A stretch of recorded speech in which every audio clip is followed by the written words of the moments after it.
This video sponsored by BuyMode. இந்த ஆப்பில் நீங்கள் பர்ச்சேஸ் பண்ணக்கூடிய எல்லா விதமான ப்ராடக்ட்ஸும் உங்களுக்கு ரொம்ப மலிவான விலையிலே கிடைக்குது.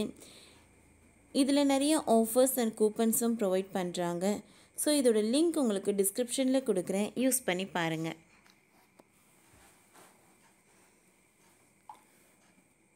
பானிபூரி கடைக்கே வந்த ஜிஎஸ்டி நோட்டீஸ். பொட்டி கடைகளில் யூபிஐ பயன்படுத்த அஞ்சும் வியாபாரிகள். சமீபத்தில் தமிழ்நாட்டில் பானிபூரி கடை ஒன்றிற்கு ஜிஎஸ்டி நோட்டீஸ் அனுப்பப்பட்டது.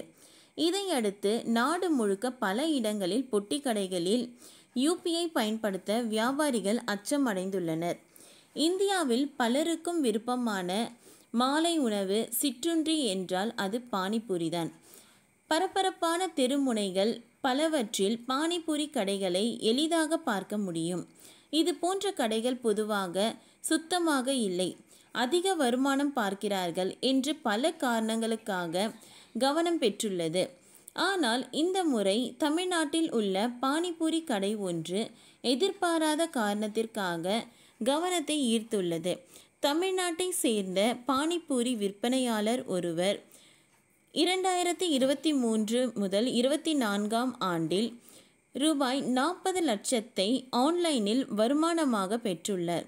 இதையடுத்து அவரது கடை ஜிஎஸ்டி நோட்டீஸ் அறிவிப்பை பெற்ற பிறகு சமூக ஊடகங்களில் வைரலாக பரவி வருகிறது.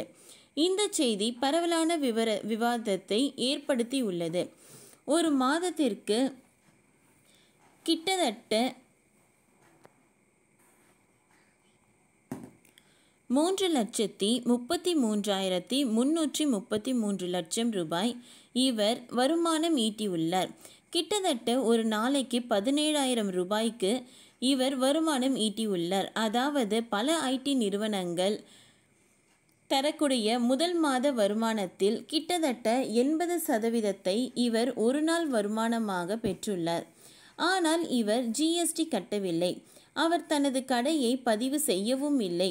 இவர் தனது கடை பதிவு செய்யாமல் போனதால் ஜிஎஸ்டியும் கட்டவில்லை, வரியும் கட்டவில்லை. இதையடுத்து அவருக்கு ஜிஎஸ்டி நோட்டீஸ் அனுப்பப்பட்டது. டிசம்பர் 17, 2024 அன்று தமிழ்நாடு சரக்கு மற்றும் சேவை வரி சட்டம் மற்றும் மத்திய ஜிஎஸ்டி சட்டப்பிரிவு 70 கீழ் சம்மன் அனுப்பப்பட்டது.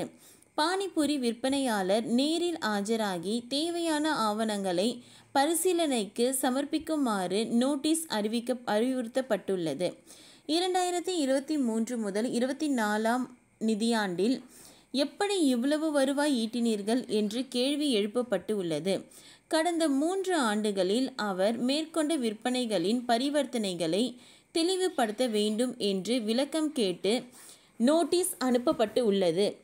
இதையடுத்து நாடு முழுக்க பல இடங்களில் பொட்டி கடைகளில் யூபிஐ பயன்படுத்த வியாபாரிகள் அச்சமடைந்துள்ளனர். யூபிஐ தற்போது இந்திய மக்களின் வாழ்க்கையில் ஒரு அங்கமாகிவிட்டது. எல்லோரும் யூபிஐ சேவையை அதிக அளவில் பயன்படுத்த தொடங்கிவிட்டனர். இந்தியா முழுக்க யூபிஐ பயன்பாடு தற்போது உச்சம் தொட்டுள்ளது. உலகில் அதிக அளவில் யூபிஐ பயன்படுத்தும் நாடுகளில் இந்தியா முதலிடத்தில் உள்ளது. தினமும் 10 லட்சம் பேர் இந்த வசதியை பயன்படுத்தி வருகின்றனர். அமெரிக்கா போன்ற நாடுகளில் இப்பொழுதுதான் மென்போ போன்றவற்றை பயன்பாடு அதிகரித்து உள்ளது. ஓகே ஃப்ரெண்ட்ஸ், இந்த வீடியோ உங்களுக்கு பிடிச்சிருந்ததுன்னா லைக் பண்ணுங்கள், ஷேர் பண்ணுங்கள், சப்ஸ்கிரைப் பண்ணுங்கள். தேங்க்யூ.